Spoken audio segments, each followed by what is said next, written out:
ഉൽപ്പത്തി പുസ്തകം 29 അധ്യായം.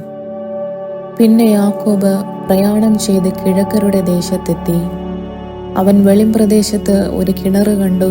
അതിനരികെ 3 ആട്ടിൻകൂട്ടം കിടക്കുന്നു. ആ കിണറ്റിൽ നിന്നായിരുന്നു ആട്ടിൻകൂട്ടങ്ങൾക്ക് വെള്ളം കൊടുക്കുന്നത്. എന്നാൽ കിണറ്റിന്റെ വായ്ക്കലുള്ള കല്ല് വലുതായിരുന്നു. ആ സ്ഥലത്ത് കൂട്ടങ്ങളൊക്കെ കൂടുകയും അവർ കിണറ്റിന്റെ വായ്ക്കൽ നിന്ന് കല്ലുരുട്ടി ആടുകൾക്ക് വെള്ളം കൊടുക്കുകയും കല്ല് കിണറ്റിന്റെ വായ്ക്കൽ അതിന്റെ സ്ഥലത്ത് തന്നെ തിരികെ വയ്ക്കുകയും ചെയ്യും. യാക്കോബ് അവരോട്, സഹോദരന്മാരെ, നിങ്ങൾ എവിടുത്തുകാർ എന്ന് ചോദിച്ചതിന് ഞങ്ങൾ ഹാരാന്യർ എന്ന് അവർ പറഞ്ഞു. അവൻ അവരോട്, നിങ്ങൾ നാഹോരിന്റെ മകനായ ലാബാനെ അറിയുമോ എന്ന് ചോദിച്ചതിന് അറിയുമെന്ന് അവർ പറഞ്ഞു. അവൻ അവരോട്, അവൻ സുഖമായിരിക്കുന്നുവോ എന്ന് ചോദിച്ചു.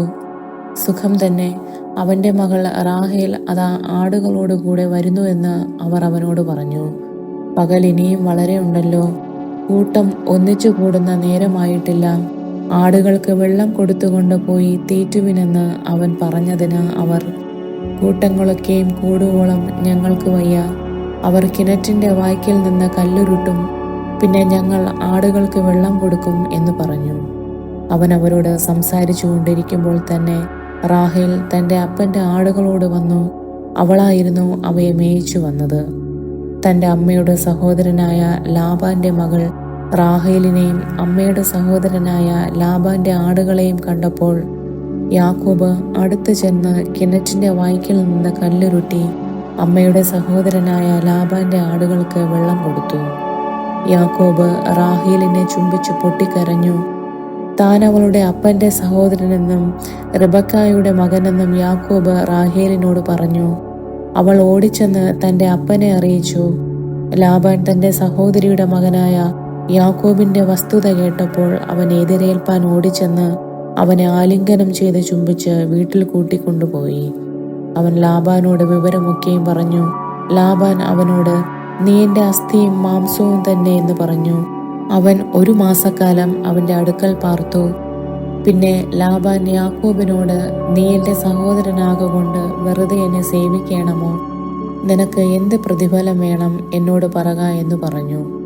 എന്നാൽ ലാബാന് 2 പുത്രിമാരുണ്ടായിരുന്നു. മൂത്തവൾക്ക് ലേയ എന്നും ഇളയവൾക്ക് റാഹേൽ എന്നും പേർ. ലേയായുടെ കണ്ണ് ശോഭ കുറഞ്ഞതായിരുന്നു. റാഹേലോ സുന്ദരിയും മനോഹര രൂപിണിയുമായിരുന്നു. യാക്കോബ് റാഹേലിനെ സ്നേഹിച്ചു. നിന്റെ ഇളയ മകൾ റാഹേലിനു വേണ്ടി ഞാൻ 7 സംവത്സരം നിന്നെ സേവിക്കാം എന്ന് പറഞ്ഞു. അതിന് ലാബാൻ, ഞാൻ അവളെ അന്യപുരുഷന് കൊടുക്കുന്നതിലും നിനക്ക് തരുന്നത് നല്ലത്. എന്നോടുകൂടെ പാർക്ക എന്ന് പറഞ്ഞു. അങ്ങനെ യാക്കോബ് റാഹേലിനു വേണ്ടി 7 സംവത്സരം സേവ ചെയ്തു. അവൻ അവളെ സ്നേഹിക്കൊണ്ട് അതവന് അല്പകാലം പോലെ തോന്നി. അനന്തരം യാക്കോബ് ലാബാനോട്, എൻ്റെ സമയം തികഞ്ഞിരിക്കയാൽ ഞാൻ എൻ്റെ ഭാര്യയുടെ അടുക്കൽ ചെല്ലുവാൻ അവളെ തരയണം എന്ന് പറഞ്ഞു. അപ്പോൾ ലാബാൻ ആ സ്ഥലത്തെ ജനങ്ങളെയെല്ലാം ഒന്നിച്ചുകൂട്ടി ഒരു വിരുന്ന് കഴിച്ചു. എന്നാൽ രാത്രിയിൽ അവൻ തൻ്റെ മകൾ ലേയായെ കൂട്ടി അവൻ്റെ അടുക്കൽ കൊണ്ടുപോയി ആക്കി. അവൻ അവളുടെ അടുക്കൽ ചെന്നു. ലാബാൻ തൻ്റെ മകൾ ലേയായ്ക്ക് തൻ്റെ ദാസി സിൽപ്പായെ ദാസിയായി കൊടുത്തു. നേരം വെളുത്തപ്പോൾ അത് ലേയ എന്ന് കണ്ട് അവൻ ലാബാനോട്, നീ എന്നോട് ചെയ്തത് എന്ത്? റാഹേലിനു വേണ്ടി അല്ലയോ ഞാൻ നിന്നെ സേവിച്ചത്? നീ എന്തിന് എന്നെ ചതിച്ചു എന്ന് പറഞ്ഞു. അതിന് ലാബാൻ, മൂത്തവൾക്ക് മുമ്പേ ഇളയവളെ കൊടുക്ക ഞങ്ങളുടെ ദിക്കിൽ നടപ്പില്ല. ഇവളുടെ ആഴ്ചവട്ടം നിവർത്തിക്ക. എന്നാൽ നീ ഇനിയും 7 സംവത്സരം എൻ്റെ അടുക്കൽ ചെയ്യുന്ന സേവയ്ക്ക് വേണ്ടി ഞങ്ങൾ അവളെയും നിനക്ക് തരാം എന്ന് പറഞ്ഞു. യാക്കോബ് അങ്ങനെ തന്നെ ചെയ്തു. അവളുടെ ആഴ്ചവട്ടം നിവർത്തിച്ചു. അവൻ തൻ്റെ മകൾ റാഹേലിനെയും അവന് ഭാര്യയായി കൊടുത്തു. തൻ്റെ മകൾ റാഹേലിന് ലാബാൻ തൻ്റെ ദാസി ബിൽഹായെ ദാസിയായി കൊടുത്തു. അവൻ റാഹേലിന്റെ അടുക്കലും ചെന്നു. റാഹേലിനെ ലേയേക്കാൾ അധികം സ്നേഹിച്ചു. പിന്നെയും 7 സംവത്സരം അവന്റെ അടുക്കൽ സേവ ചെയ്തു. ലേയ അനിഷ്ട എന്ന് യഹോവ കണ്ടപ്പോൾ അവളുടെ ഗർഭത്തെ തുറന്നു. റാഹേലോ മച്ചിയായിരുന്നു. ലേയ ഗർഭം ധരിച്ച് ഒരു മകനെ പ്രസവിച്ചു. യഹോവ എൻ്റെ സങ്കടം കണ്ടു. ഇപ്പോൾ എൻ്റെ ഭർത്താവ് എന്നെ സ്നേഹിക്കും എന്ന് പറഞ്ഞ് അവൾ അവന് രൂബേൻ എന്ന് പേരിട്ടു. അവൾ പിന്നെയും ഗർഭം ധരിച്ച് ഒരു മകനെ പ്രസവിച്ചു. ഞാൻ അനിഷ്ട എന്ന് യഹോവ കേട്ടതുകൊണ്ട് ഇവനെയും എനിക്ക് തന്നു എന്ന് പറഞ്ഞ് അവന് ശിമയോൻ എന്ന് പേരിട്ടു. അവൾ പിന്നെയും ഗർഭം ധരിച്ച് ഒരു മകനെ പ്രസവിച്ചു.